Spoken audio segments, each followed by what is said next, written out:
Perfect. I'm ready. Okay, let's do this. Howdy, panel. I'm Anders Fixdahl, and I'm here to answer the Sergeant presentation questions via podcast. First time we're podcasters.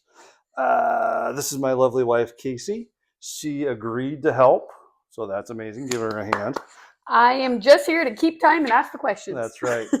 Let's Joe Rogan this stuff. Let's do it. Okay. All right, let's jump right into it. Why do you want to be sergeant for Linden Police Department?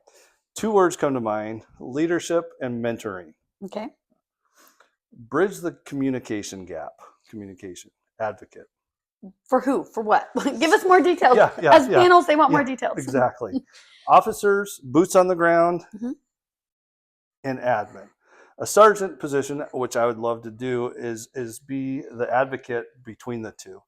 I can take the information that the boots on the ground, the officers would like to go up the chain to admin, and vice versa. I feel like that's a critical role of the sergeant, and to really make sure that happens smoothly, ensure that whatever the admin needs, it gets to the troops, and vice versa, it gets up to the admin. And that way we can create a really good, safe work environment for the community. Agree. Mm-hmm.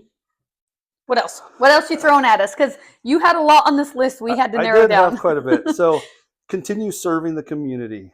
Being a sergeant allows, and I enjoy this, so that's why I want to be a sergeant, allows the opportunity to implement more community outreach programs with the officer and the community.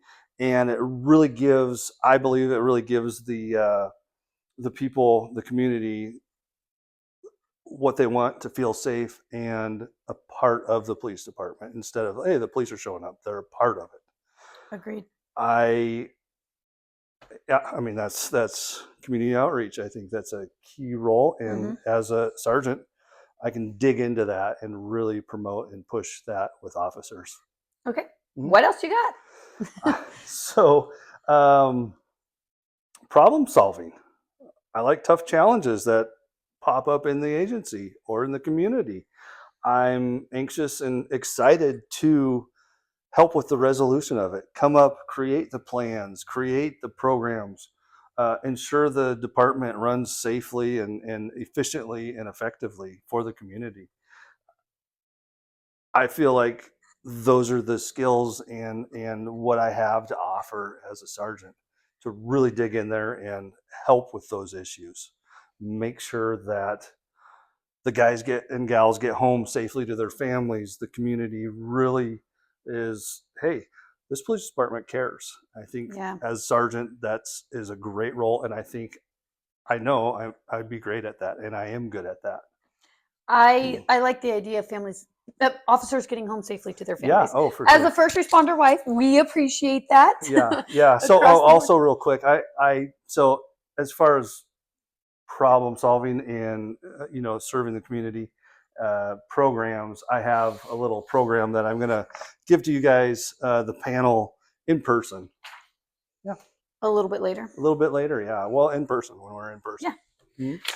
Okay, next question. Let's jump into it. All right. We got a time here to follow. Actually, after that, we need another drink here. Give me a little of that stuff. Whoa. What? A little fiber, huh? We need some fiber. 100% juice. Our toddler loves this. Well, this gray hair might need it a little bit. We need this fiber. We love this fiber, and so does our toddler. Yeah. Okay, second question here. What have you done to prepare for this opportunity? I'm going to start with experience. We want to hear Corporal almost Fixdahl. 19 years into this career. It's been great. 19. Very exciting. 5 years as a corporal with Linden Police Department. I stepped in and covered as sergeant for 3 to 4 months. As my sergeant left, he was retiring, and I'm glad he could retire. That's awesome. That's great. Yeah. That's the goal that we're looking for. And as we hired a new sergeant, I was able to step in and train him and really get involved with the new sergeant, saying, hey, this is how the Linden Police Department works. This is where we're going and whatnot. I attended the Sergeant Academy, first line supervisor course. I was a firearms instructor for like 12 years, 12, 13 years. Yeah, a long time. Learned to teach, coach, mentor. I really learned how people respond to positive and negative reinforcement. Gave me a great understanding. I was an FTO.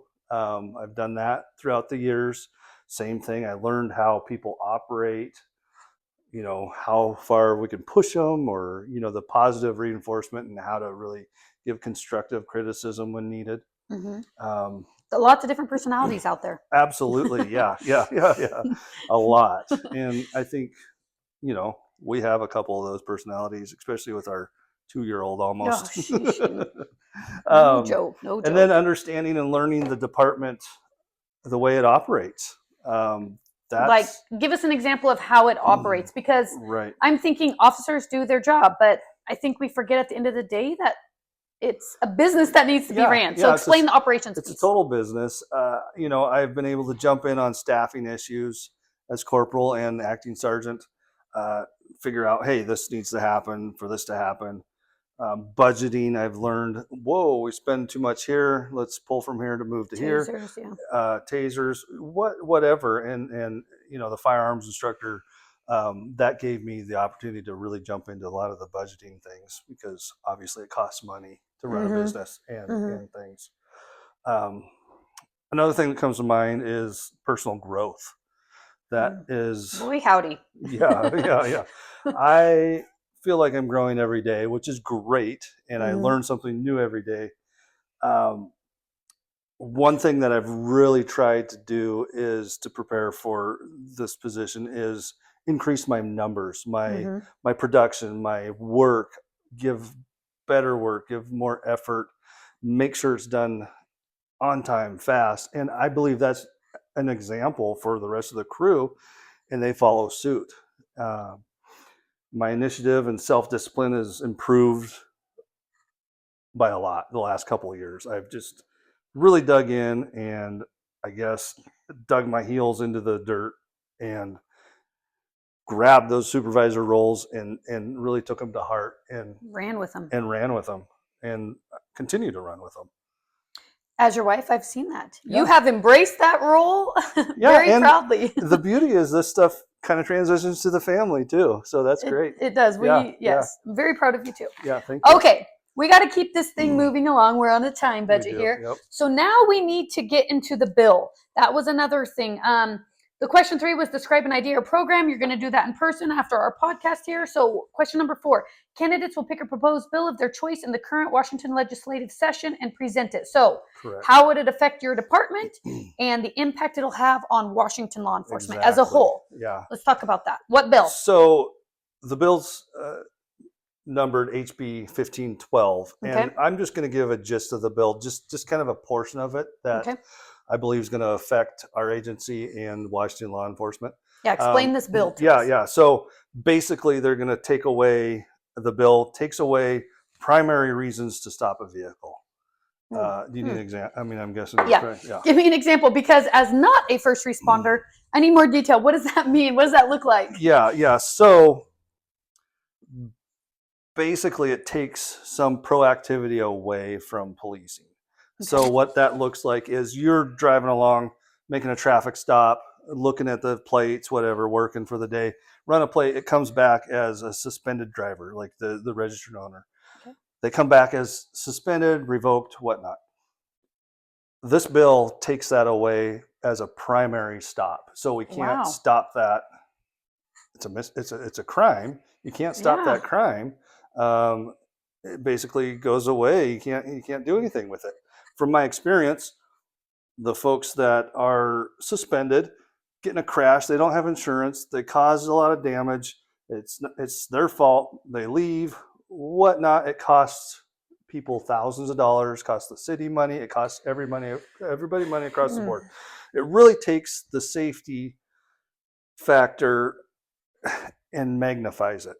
So what I mean by that is it presents a negative effect for our agency in the fact that we can't hunt.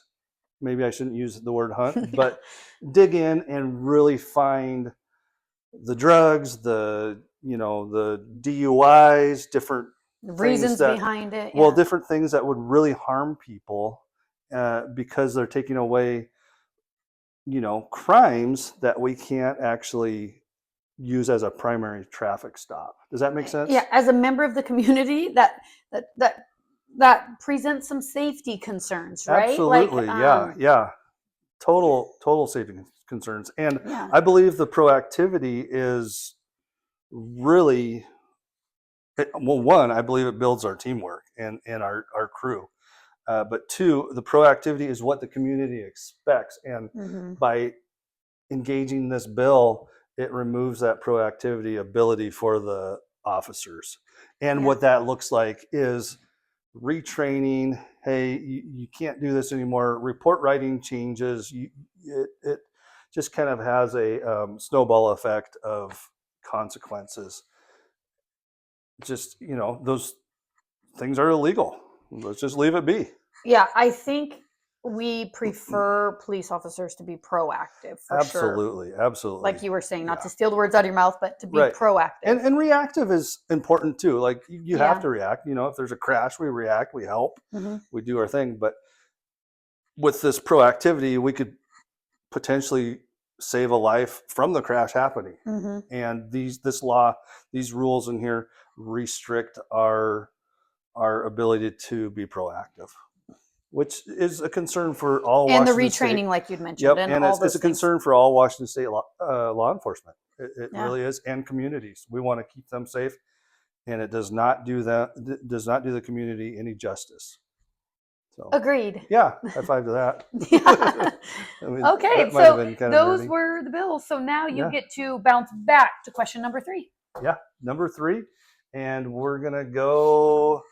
I'll meet up with you a little later. So thanks for joining Thank us. you. Press the like button. Although we're not even Subscribe. and that's it. That's it. Go present. Go present. You got this. All right. So top me off a little more. Apple juice. Yeah, apple juice.